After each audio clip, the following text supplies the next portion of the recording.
Good morning, everybody. Slay here. I'm going to be taking out this Tier 7 Russian multi-role, the Yak-9U. This line was definitely sold to me by just watching some of the HFR players that we have. They're flying their I-215, their I-211, namely Rydosair, playing his I-211 in one game, and he got like something like 20-some K points. Anyways, so this is the Tier 7 Russian multi-role again. It has a 40, 45, I believe it is, and a couple 23s on it.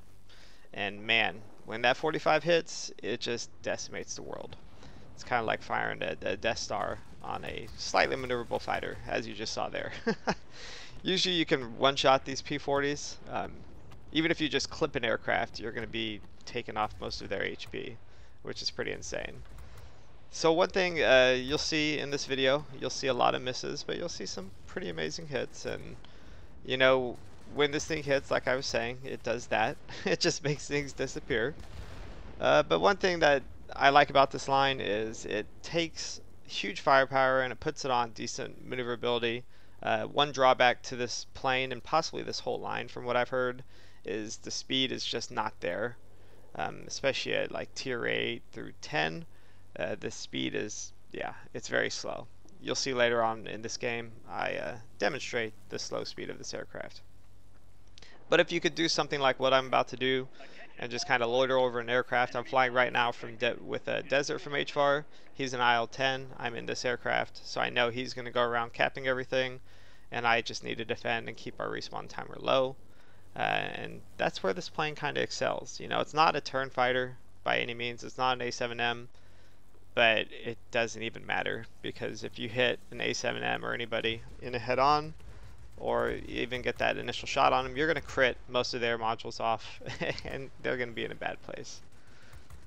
As you saw there with that A6M5, that was probably just a glance at him, and it took his life down that much.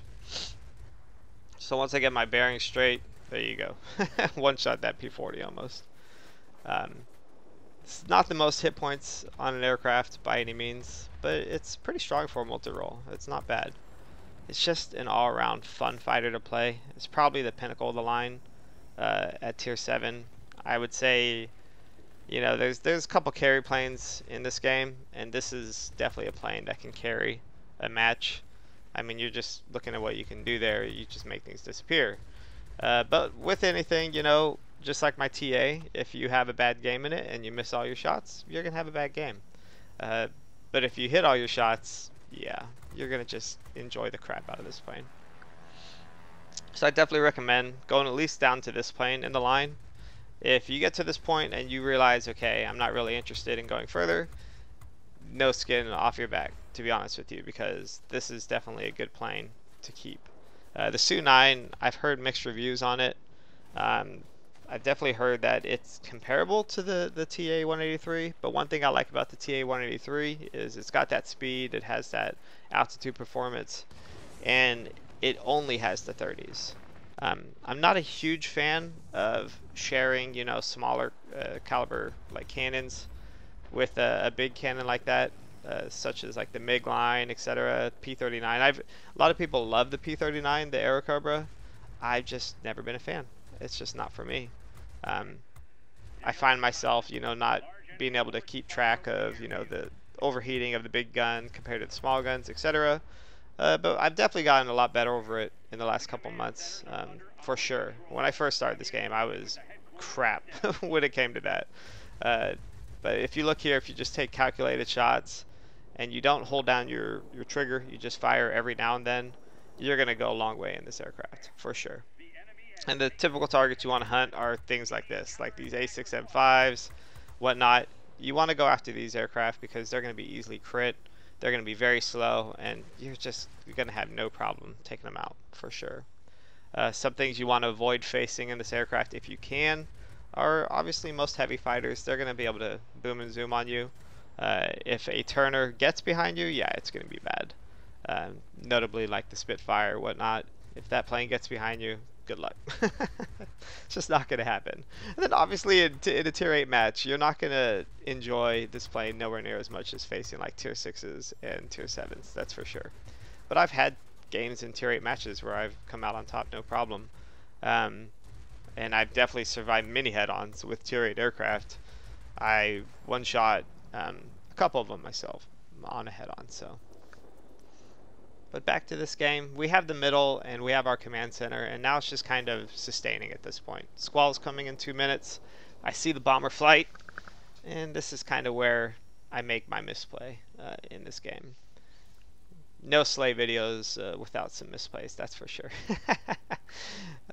You know, as I've always said, my videos are here just to give you guys, you know, my realistic games.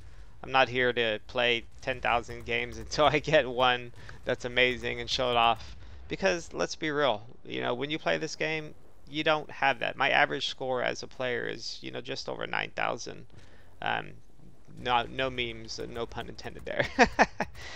But let's see here. So here I am on the bomber, and you'll notice one thing. What are the bombers doing? They are flying away from me. I am doing my damnedest to keep up with these guys, but it is just not working. And I realize, okay, I need to break off here. But if you look on the minimap behind me right now, uh-oh. I have ventured into their spawn. I don't know why the majority of the enemy team is loitering here, but I ventured into it. Now I'm in a slow aircraft. I'm in their spawn. There's really only one way this is gonna end up. I could try, you know, take a couple with me, which is all good. There's a spit behind me now, and that's no fun. Oh, actually no, he ignores me, and I stay on him. But yeah, that was gonna happen. That was inevitable there. If you look at the map again, just look. The majority of the fight is down there. This is where this plane doesn't excel. In multiple engagements, especially if it's couple on one, you're gonna get taken out of the sky. But that's most planes, isn't it?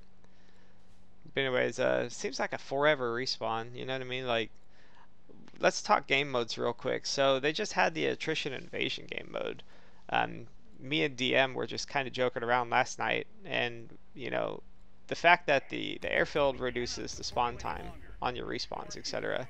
Imagine a game mode if it had nothing but airfields. You know, it's just kind of, you know, food for thought there, but we want to see something like that where it's just straight up an arcadey, super arcadey game mode where you could just respawn almost instantly and just go have fun, right? I did like the attrition mode, the deathmatch, but again, you know, with most things, it felt like it was just too limited in time, right? You know, obviously the quicker you kill things, the quicker the game ends. I would like to see a game mode where it's like attrition, but you know, it's almost nearly instant respawns, and it's just a lot of fun. Because you know, let's face it, folks, we don't play this game for its realistic features. We play it for the arcadey nature of this game.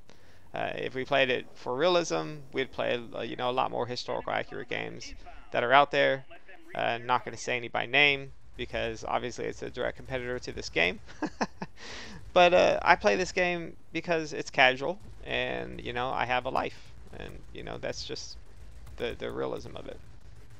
So I'm chasing down this 190, or sorry, this yeah, 190D, and if you'll notice there, I was missing with my main gun most of the shots there, but you're able to pick up kills with your 23. The 23s on this plane aren't bad. They're nothing, you know, amazing. But the game just ended there. I picked up Wing Legend, you know, around 15,000 score, and so did Desert in his IL-10. So he did work that game. I did my job, I feel, in defending that middle sector. So let's go back to the hangar real quick and talk about this plane. But anyways, guys, what I was saying about the event earlier, just leave a comment and let me know what kind of event you would like to see. Do you like the idea of possibly having an event with nothing but airfields? Because one thing I've noticed about these events is they just end too quick. Whether it's attrition, whether it's evasion, even Skies of Albion, you know, because in Skies of Albion you were just getting superiority if you played allies, right? I just feel that, especially with superiority and the way that the game mechanics are, some of the games just end too quick. I was having some games during the event that were like 5 minutes long. That's no fun. That's you know, every plane, you know, one guy was posting on the forums, every plane takes experience and credits. And if the game ends too fast, you're not going to get your experience and credits, right? So, it is what it is. But again, picked up Wing Legend there, the number 2 spot. You You know, 13,000 experience on a times 3 at tier 7, which is pretty decent, and still made 100k credits, which is not bad at all. Obviously, there's tier 7 premiums out there that are going to make a lot more money. Looking at you, 3RD, Meteor in my hangar, VB10. I mean, if I wanted credits, I'd play those planes. But again, it comes with 223s and that 45 there. As you see here, I'm fully upgraded. I'm just waiting to unlock that Su-9. I'll be doing a Su-9 video eventually, probably once it's fully unlocked.